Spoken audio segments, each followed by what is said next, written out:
Alhamdulillah Rabbil Alamin. Alhamdulillah Rabbil Alamin. Assalamu alaikum wa rahmatullah wa barakatuh. Abal Maké Malik le secret sur le plateau. Donc sur le nouveau plateau bele bade ngayabi. Ina foire ba kalama donc toi muna nala ka jen inshallah. Ba sitara information fitini donc a dit au correct ka fo. Donc le secret est sur mandi doni agno fo ni va faire ka les secrets seront directement donc nia mali midi no sera kata mali midi la fo 17h de fait ni les secrets wele be sika sur directement donc ne whatsapp fena chama be sika sur directement dans la ka dien inchallah. Donc je fais la fait à partir de 21h kata c'est fo 23h ma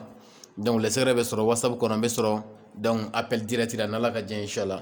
Nous kofé mbe soro wakati to bere jere bashi fuitara mais ni ba fait ka e kana sengane no fait e bini wakati nous choisi donc bien soro noyara nala ka je inshallah. Donc au fait temelen kofé nyala sonama dogo toujours ko le secret ka be muke anya fa me fin tamanke hakila nambla o be folila kursi konna kibaru ya ire konna kibaru kata che so muso donc ni wulelu ke nala ka je inshallah de kumbe ereka il va préciser amsa ki demene sram ni warbo do be fié ni kuma jalando dongo yere be finyana nala ka jen inshallah nala suna va inshallah. Donc au fena ko fe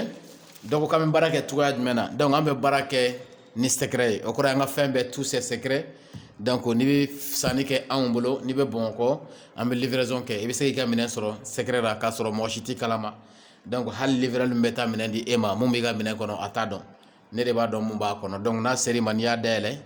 iba be kelengelen photo chima nga whatsapp kono na mbake tuwa je fi ne la ka je inshallah donc ya nga barake tuwa yi discrètement mais nera de ni bi minango yi kuma fofolo donc ne de be mo chima ni minango ra sam mo wora bolo ne ga straka ka soro nete otene ne ga minan nera de ba kuma fo nera de ba blagata di ima wa ne de ba explication fene di ima ni ya soro tuwa wera otene ga minan donc kuma la suryan ni be bomoko o ketugay ni be extrait la be o kelen ibina ambe puma na on bena ka mena meta tugam na ngam mena beta dien jamana fan foite ngam mena tita romna compagnie africain on betana e DHL o betana e fashi e bi soro romna dora ko fo na mena be se tugam na mbo tuga nya fi ngam mena de la ta dien jamana be do kono ni ala sona ma inshallah parce que tara continent bera donc ni nana na e kuma fo secret na ala sona na on bena e ka mena e ba soro ka soro ale shema wuluga ba fanka donc oye anga bara tuga fole. Donc vocal ko sraka munu ba wele appel la ni an wele ki ga problème foyer appel ou be suturalen be an fe na la ka je inshallah ante mo siga appel bla an fe on s'en fait na la sono teke ya. Donc vocal la ni nana be foli ke e bi ka kuma fo whatsapp ko nana e ka appel e ka whatsapp a sécuriser le no o kora ka fo ate bo tugo fo tara o gundo ko ni o be ne yere le secret ani ani ala de che nala ka jen donc botugo foy tara nala sona ma inshallah nan tla yara ba effacer walma nan ka secret la meka ba yara bi sika effacer ba ci foy tara ante boni mo sika fe yanga tout est secret ici ni ala sona ma inshallah bi sey sago soro ka soro be fi ka so gundora tuwa muna secret da nala sona le secret ka barata bulo o re ga montagne la populariser parce que anga bara e fen dugule de mo ka dugo woro de do mo ka sutura de do donc ami mo fene deme ko problème mo régler ka soro ou sutura lembe ni ala ka jen donc inshallah yanga bara u tabulo nala sona ba inshallah souvent nga to bara tabulo fo o fena kay ba sitara donc ame sey kana plateau bele bade nga no thème flabe amna pama thème flam mo gade o thème folo musoro ko ni wati na kale be to ga sport ke c'est-à-dire be entraînement de ke ko wakale nege ka boyena de ko elma entraînement de be muso nege bonya wa walma ame sey mo fo ola donc kad ni chete nyonga sani watina ba sitara amena tla ko détail di nyala sona o thème folo e flana am balma chedo ko na le tlala rapport la naka muso e ko no tlala dlauna ko muso ba fo ko ale ma satisfait ka tege ngonin ke gale logobe ya fa borekele sadri kale kon beto logobeli nasa fo muso e mfa ga blessé ni watina ko muso reba commencer ga blessé yere mais ale yere nyabara ba bana o bera muso ba fo ka utla rapport la ka ke donc aka tege ke gale finge logobe donc ko note kale negetida donc vraiment au fena admet kam siga mun fo o fena na la sono kale ga muso yimika bana de mais avec il plein ko ina ale dunya bara bana ne ale be fega banko ima bon na ale ma ke adnya be kumu donc furu dunde do ale be fega ni soja ko ale kan mu ke ani pourquoi muso bo ko yere ke nyala sono ma inshallah ya nga tem flana e amna sey kana abrégé détail di inafo awere ba kalama chukamna donc toujours molécule secret ni ba ni internet sauvé internet tout sans fait et ba c'est molécule secret ba sur internet ou kade donc ni ba ni vitime tout kono youtube kono a sebe dro molécule secret e ba sur ni mo be kuna fonu werala o kofe 77 39 39 0D ni ala suna mashallah ni welele ke e mo be kuna fonu muna si c'est possible e be sa ko soro ni ala ka je inshallah basi tara ame sey kana do nga temma am balma muso mungo ko ale sportifié ko ni wati na ka be ka sport ke ka nege ka be ka bonyede o muso en jabe be di ima ika do nga fo ala ye adama den dan to ya muna adama den de dalembe ka ke automatique ala ka dan fewna adama den o de kama adama den manata yoro yoro abesika marai nay tle hakia do be wal makalo hakia do be nay okay iba idron abesika ke ina fo o yoro mogo parce que ala adama den dante donc adama den composé lembe tuam na la fe fendo de dalembe adama den na naturellement donc farsogo be olo réclamer nous wati sera dron farsogo ba réclamer ni farsogo mogo sera ma dron aba réclamer mais ni ya o te kedron cela veut dire que kodo de be munye abali suno idantuara c'est logique o kanga ke o kora misalera ina fo misalera ni kongo yimine ibi farso ave kongo ave dumni de réclamer c'est-à-dire ni kongo yimine dron farkolo mo be mena dumni o kora ni farso mo sira dumni ma ave forima kongo automatiquement donc ni sunogo yimine farso mo be muna e kanga sunogo de o kora ni farso mo sira sunogo ma automatiquement sunogo bi mine donc yaye adama ne dani beta la fin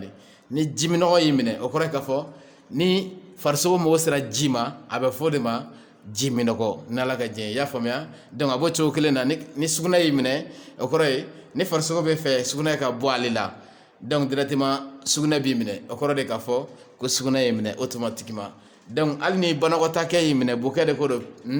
donc farso mo baraka vidange de ke donc aba déclarer aba forema ko banakota bena donc yaay adama de dantugara nunu be donc logique de monon disika so to fo dara adama de dantugara donc tieni muso yara ni muso de do ni farso mo sera tchekoma o wati de konana abe tche réclamer aba forema neke c'est-à-dire neke bina ira donc muso dantugara ko muso de anyinga i dantugara farso mago nasra tchema doron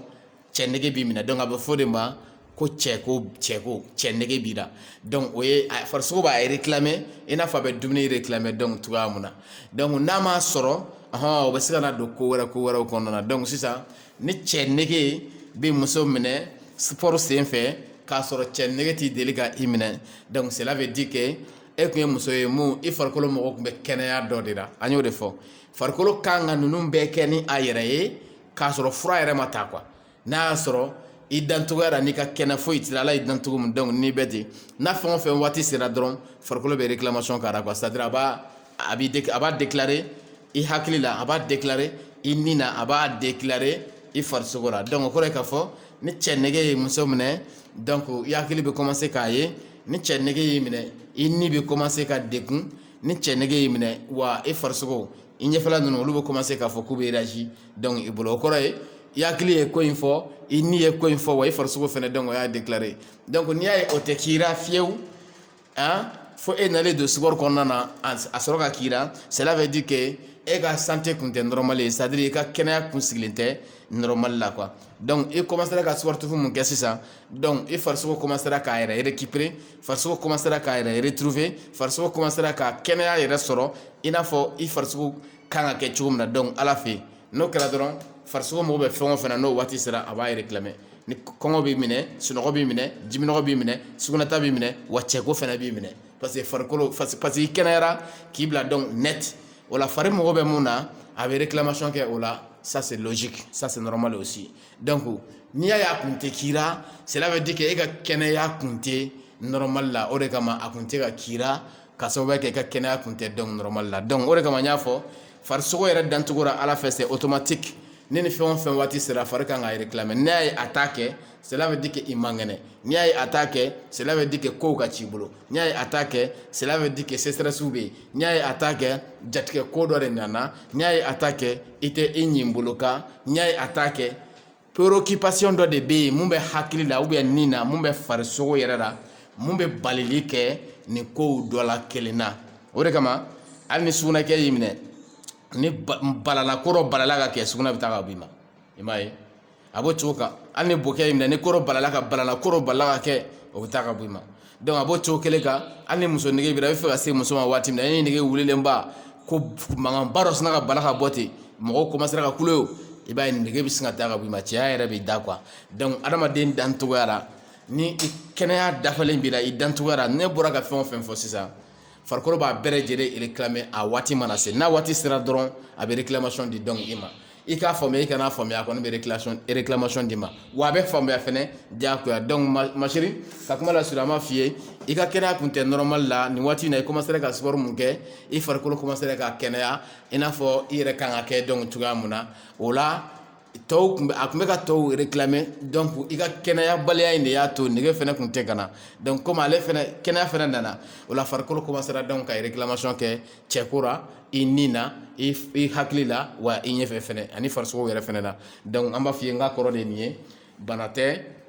a tɛna dɔ fara i ka cɛko kan nka e yɛrɛ de kun kan ka kɛ ten n'a sɔrɔ i ka santé kun bɛ donc normal la comme i ka santé kun tɛ normal la sisan santé nana normal la donc a bɛ ka commencer ka a f'i ye ko wayi ko i cogoya de kan ka kɛ tan normalement o kɔrɔ ye k'a fɔ sisan nin waati in na i ka kɛnɛya yɛrɛ de ka ɲi donc kosɛbɛ wa i mago bɛ frottage la walasa parce que hakili de y'a demandé i y'a ye donc dusukun mago bɛ manifestation na donc farikolo fɛnɛ mago bɛ bɔli la o kɔrɔ ye i mago bɛ cɛya la mun bɛ jɔsili caman kɛ i ka voisin kɔnɔna na walasa ka vidange kɛ i farikolo la donc sisan i hakili ye kuma in fɔ mais i ni mago bɛ sensation na ani i farisogo o mago bɛ bɔnni na c'est à dire ka jiw ka bɔ farisogo kɔnɔna na o de déclaration bɛ donc ni na sisan kɛnɛya de ye a to fari ye donc ni réclamation kɛ donc a kan ka kɛ nin cogoya in de la fɛnɛ n'i y'a ye o tɛ kɛ a bɛ kɛ bɛɛ de la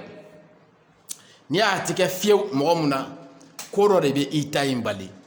an b'a fɔ sportif baliya dɛ i b'a sɔrɔ e fɛ yen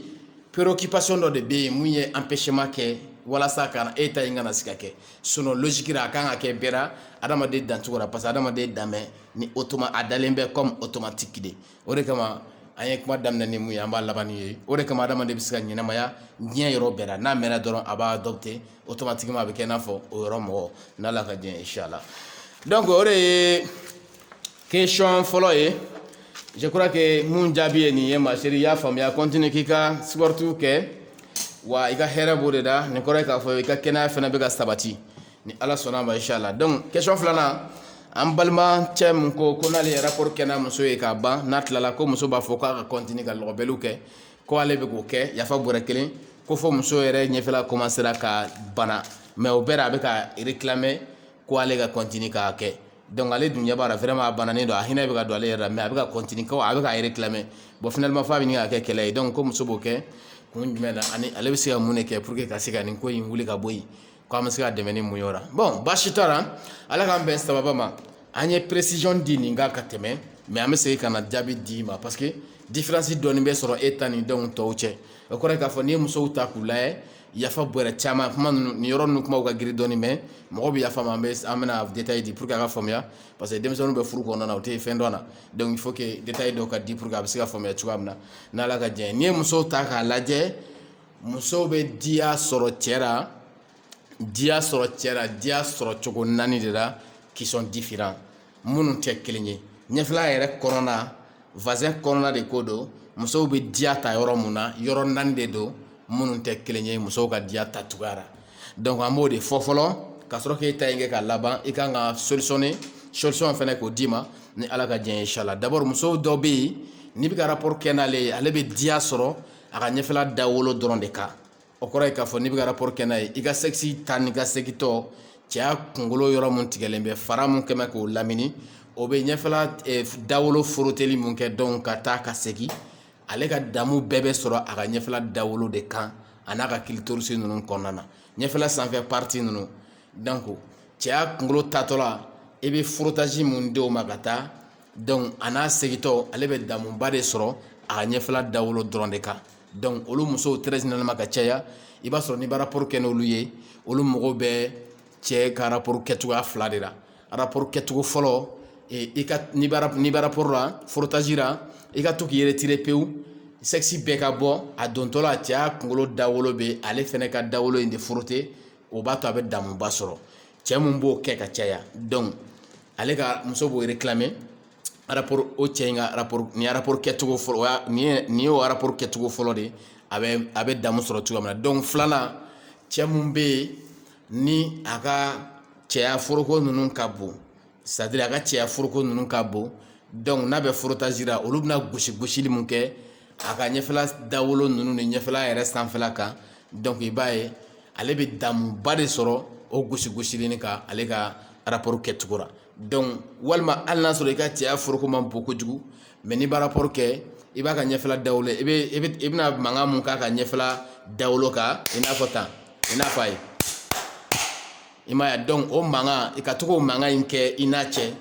i bɛ to ka taki i bɛ don fo ka t'i guwan na k'o taki min kɛ donc i b'a ye ale bɛ mankan sɔrɔ ale bɛ diyaba de sɔrɔ o cogoya in na parce que ale bɛ a ka damu bɛ sɔrɔ a ka ɲɛfɛla dawolo de la o sanfɛ partie ninnu na très généralement donc ka caya donc cɛ mun b'o système faamuya n'i b'a rapport kɛ ten ale bɛ damuba de sɔrɔ o kan donc o ye muso suguya fɔlɔ ye mun b'a ka damu sɔrɔ nin lahalaya in kan donc suguya filanan ni i taara ɲɛfɛ dɔɔni c'est-à-dire ni pénétrera ka don dɔɔni ka taa ɲɛfɛ i bɛ se da dɔ ma da fitinin dɔ bɛ sɔrɔ muso ka voisin kɔnɔna na an b'a fɔ o ma ko petit lèvre da belebeleba in ɲɔgɔnna da fitinin dɔ fana bɛ sɔrɔ ɲɛfɛ yafa bɔrɛ kelen donc ko i k'i base yen kan i ka sexe kunkolo fana bɛ taa ni ka segin mun kɛ o yɔrɔnin ni kɛnɛmana cɛ ale fana bɛ damu sɔrɔ yen yɔrɔ la donc muso dɔw bɛ yen i b'a sɔrɔ yɔrɔ in na muso dɔw bɛ yen n'u bɛ cɛ minɛ kɔnɔna na an delila k'o fɔ muso dɔw bɛ n'i b'a rapport kɛ u b'a essayer k'i minɛ donc kɔnɔ na ka kɛ i n'a fɔ u b'i sama ka don f'a bɛ kɛ i n'a fɔ fɛn dɔ bɛ i cɛ y'a sama donc u b'a kɛ ni ɲɛfɛla yɔrɔ mun ye an b'o yɔrɔ de wele ko petit lèvre ɲɛfɛla kɔnɔna na quoi yafa bɔra kelen donc voisin kɔnɔna na donc o da fitinin mun bɛ sɔrɔ voisin kɔnɔna na i b'a ye i k'i base yen kan ka to ka frottage ɲini ye ani kɛnɛmana cɛ donc i b'a ye muso dɔ bɛ yen ale bɛ damu sɔrɔ o dɔrɔn na n'i ye rapport kɛ n'ale ka ban n'i ma se yen dɔrɔn donc damu t'ale fɛ yen i y'a ye donc o ye muso suguya filanan ye donc muso suguya sabanan ale bɛ damu sɔrɔ ni tɛmɛna petit lèvre la yanni ka se tapi kan i y'a ye fo fɔn na quoi mais i ma se tapi ma quoi o ye suguya sabanan ye donc i bɛ tɛmɛ petit lèvre kan ni tɛmɛna petit lèvre kan a bɛ kɛ i n'a fɔ i bɛ fɛn dɔw toucher mais tapi tɛ fɛn magamanw don quoi parce que u t'i kunbɛn a bɛ kɛ i n'a fɔ i b'u toucher ka tɛmɛ u kan ka tɛmɛ u fɛ dɔɔni i bɛ se ka tɛmɛ a fɛ dɔɔni donc éléments de don minnu bɛ sɔrɔ petit lèvre ɲɛfɛ dɔɔni donc n'i y'a rapport kɛ n'ale ye n'i y'a gun ka se o yɔrɔ ma i yɛrɛ b'a dɔn na k'a fɔ ko diya b'a kan f'a dɔw bɛ fiɲɛ sama o bɛ i m'a ye donc sisan o kɔrɔ ye k'a fɔ ko diya bɛ ka na a kan quoi donc muso dɔ bɛ ale bɛ damuba sɔrɔ o yɔrɔ de la i bɛ tɛmɛ petit lèvre la yanni ka se tapi kan donc n'i b'a rapport kɛ n'o muso in ye f'i ka to ka taa ni ka segin kɛ o yɔrɔ kɔnɔna de la pour que ale ka se ka donc damuba sɔrɔ o ye muso suguya sabanan ye minnu bɛ damu sɔrɔ u ka voisin kɔnɔna cogoya la donc muso dɔ bɛ yen n'i b'a rapport kɛ n'ale ye muso laban n'o y'a naaninan ye f'i k'ale ka tapi yɛrɛ de sɔrɔ f'ale b'o yɔrɔ wele k'a ni de donc f'i ka se tapi ma i y'a ye parce que kuma dɔw la muso ka ponge a n'a ka tapi olu fana tɛ kelen ye mais an tɛna kuma olu kan bi peut-être don wɛrɛ an bɛna essayer ka kuma olu kan parce que ponge o bɛ munumunu n'i y'a gosi dɔrɔn a b'a jɔ a nɔ na donc tapi ti munumunu tapi b'a yɔrɔ kelen na donc ponge fɛnɛ souvent a bɛ se ka don fɛnɛ a bɛ n'a fɔ bibɔrɔ a kɛmɛ cogoya min na n'i y'a pousser a bɛ se ka taa ɲɛfɛ après ni muso excitera a bɛ bɔ mais n'i y'a pousser a bɛ se ka don donc ɲɛfɛ o ye ponge ye parce que ale bɛ bouger a bɛ yaala quoi mais cɛya de b'a jɔ yɔrɔ kelen o fɛnɛ y'a damana leçon de ye mais an tɛna o bɛɛ fɔ yan n'Ala sɔnna basi la donc muso naaninan dɔrɔn i n'a fɔ an ye kuma laɲini cogoya min na ale bɛ tapi de réclamer i fɛ o kɔrɔ i ka t'i base a ka tapi kɛ ka to k'a gosi fo k'i ka cɛya kɔgɔ bɔ walima f'i ka cɛya ka kuru i yɛrɛ k'a dɔn k'i sera f'a dan na wa ka to k'i appuyer o kan ka to ka yen gosi ka caya donc yafa bɔrɛ caman muso dɔw bɛ yen ale bɛ damu sɔrɔ o lahalaya in de kan ka tɛmɛ tɔ fila in bɛɛ kan o kɔrɔ ye n'i ye rapport kɛ n'o muso in ye k'a ban n'i ma se yen ale fɛ a ma diya sɔrɔ i fan fɛ n'Ala ka diɲɛ inchallah i y'a faamuya donc ninnu ye muso suguya naani de ye minnu ka diya ta yɔrɔw tɛ kelen ye u ka voisin kɔnɔna na donc n'i y'a miiri ko e sera muso dɔ ma k'o bɛ diya sɔrɔ tapi kan muso wɛrɛ bɛ yen n'i bɛ ka rapport kɛ n'o ye k'o fana b'a sɔrɔ o kan n'i taara dɔ ka tapi gosi a ɲɛ bɛ kumu a bɛ tɔɔrɔ yɛrɛ de a bɛ digi yɛrɛ de a bɛ mankan yɛrɛ de kɛ mais il va se redobber non, il m'a salé à taper ma, donc il m'a rapporté na, donc cela veut dire que ni yoro suga nani lebe soro voisin qu'on a muso be, dans soro yoro suga nani muna qui sont différents mun te keleye. Donc mon frère ka se ka ni ka question ma ka jabi, o kore e muso ka nyingali bi e muso ka konye abe segi kata muso de ka konye ma muso minnu bɛ damu sɔrɔ u ka ɲɛfɛla sanfɛ parti la i n'a fɔ an bɔra ka minnu ta expliquer sisan donc e muso bɛ damu sɔrɔ o yɔrɔ in de la clitoris ninnu kɔnɔna na c'est à dire clitoris ni ɲɛfɛla dayanfan ninnu yafa bɔrɛ kelen ale bɛ damu sɔrɔ ten de o la n'i bɛ rapport kɛ n'o muso in ye rapport kɛcogoya ba saba de b'i bolo i bɛ se ka rapport kɛ n'ale ye cogoya min na walasa a ka se ka damu sɔrɔ i fɛ pour que rapport bannen kɔfɛ a kana na i bila lɔbɛli wɛrɛ la yafa bɔrɛ kelen donc kɛcogoya fɔlɔ ko i ka muso in yɛrɛ très bien excité fɔlɔ o kɛra i tɛgɛ kɛ ka doigté a ka clitoris kɔnɔna na wa i y'a faamuya walima i nɛn kɛ ka a nɛmu a ka clitoris kɔnɔna na yafa bɔrɛ kelen e kɔni ka na ni sira ye sira mun bɛ muso bien excité donc kosɛbɛ rapport kɔnɔna na n'ala kabini ma gɛrɛ muso la avant rapport ka bien excité fɔlɔ ka sɔrɔ ka s'a ma ni doigteli ye walima o n'a ɲɔgɔnna nɛmuni walima o n'a ɲɔgɔnna sira dɔ mun b'a a fari n'a ma fɔlɔ après i ka sɔrɔ ka s'a ma o y'a kɛcogo fɔlɔ ye donc kɛcogo filanan i y'a faamuya k'i to rapport kɔnɔna na wagati mun na i bɛ frottage yɛrɛ fɛnɛ na ka taa k'i tɛgɛnkɔni kunbaba i b'a kɛ kunbaba ye n ye kunbaba fɔ mun na parce que tɛgɛnkɔni kunbaba ka bon i tɛgɛnkɔni kunbaba i bɛ se k'o da a ka clitoris sanfɛla in ka yafa bɔrɛ kelen waati mun na e bɛ frottage la en même temps i bɛ tɛgɛnkɔni kunbaba yɛrɛ fɛnɛ kɛ ka clitoris in fɛnɛ caresser i fɛ donc ka taa k'i to en action i y'a faamuya donc o bɛ kɛ sababu ye a fari tɔ bɛ ɲaga parce que n'e tilala a bɛ n'i bila o baara mun na kabini ma tila i bɛ ka o ko in kɛ i fɛ ka taa donc a fari tɔ bɛ ɲaga ka taa donc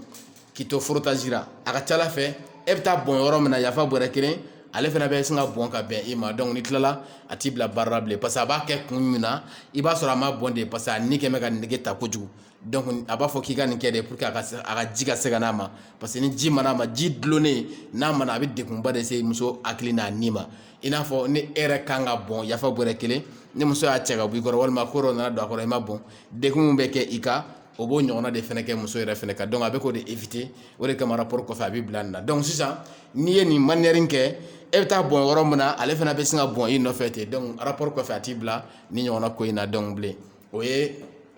kɛcogo filanan ye donc sabanan k'i to en action ka to k'i jɔ waati min na n'i bɛ frottage la waati kelen-kelenninw na i b'i jɔ ka i yɛrɛ reposer dɔɔni n'i y'i jɔ sisan donc i bɛ jɔli mun kɛ pour que i ka se ka fiɲɛ dɔɔni ta o la i bɛ se k'i tɛgɛnkɔni kunbaba kelen in da ale ka o clitoris in kan ka to k'a caresser i fɛ yafa bɔrɛ kelen ka to k'a caresser i fɛ ka taa donc dɔ bɛ fara a ka tempérament kan quoi c'est à dire dɔ bɛ fara a ka excitation quoi donc i mana frottage daminɛ i bɛ taa tila wagati min na o b'a sɔrɔ ale fɛnɛ sina ka bɔn i nɔfɛ ten donc n'o kɛra muso mago bɛ satisfaction min na n'an b'a fɔ o ma damu o y'a kɛlen ko damu sɔrɔ rapport kɔnɔna na donc e fɛnɛ i ka damu sɔrɔ i b'a ye n'i y'o kɛ sisan n'a ka ji nana a ma ka kɔn e ka ji yɛrɛ nali ɲɛ ni aw tilala walima ni e tilala a t'i bila k'i ka nin ko in kɛ bilen parce que ko in kɛli kun ye réclamation de ye ji mun dulolen b'a fari la n'o kan ka bɔ a ɲɛ b'a la o bɛna to yen o de kama a b'i bila rapport kɔfɛ i ka se ka nin ko in kɛ pour que ji in bɛ se ka n'a ma cogoya min na i b'a jateminɛ ni ji nana a ma dɔrɔn a b'a fɔ k'a ka ɲi o kɔrɔ ye k'a fɔ k'a lafiyara donc n'i y'o lafiya in d'a ma kabini frottage kɔnɔna na i n'a fɔ n ye stratégie minnu f'i ye sisan donc o rapport bannen kɔfɛ a t'i bila nin ko in na bilen n'Ala ka jɛ inchallah donc je crois que an sera ka jaabi mun di aw ma ni question fila in na o ye ninnu ye Ala y'aw garijɛgɛ kɛ nin ye ni Ala sɔnna ma inchallah don nataw la an y'a fɔ muso ka point G ye jumɛn ye a bɛ sɔrɔ voisin fan jumɛn fɛ pourquoi a bɛ bouger bon a b'i jɔ kun jumɛn na fɛnɛ bon a yɛrɛ fɛnɛ bɛ wuli de kuma dɔ la a bɛ da fɛnɛ donc a bɛ wuli wagati jumɛn a bɛ da wagati jumɛn a bɛ mouvement kɛ mun na ani ni cɛ y'a sɔrɔ mun na a b'i jɔ donc n'a y'a jɔ cɛ kan ka a ɲini cogoya jumɛn na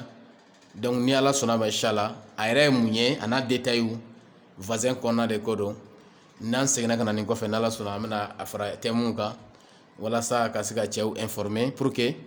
n'i bɛ ka rapport kɛ n'i ka partenaire ye mun y'i ka furumuso ye damu mun ɲininen bɛ furu kɔnɔ a bɛ se k'o partager donc aw ni ɲɔgɔn cɛ cogoya min na denmisɛnnin caman bɛ furu kɔnɔna na makɔrɔba ko yafa ma an bɛ kunnafoniw de di dɛ denmisɛnnin caman bɛ furu kɔnɔna na u tɛ foyi kalama donc furu la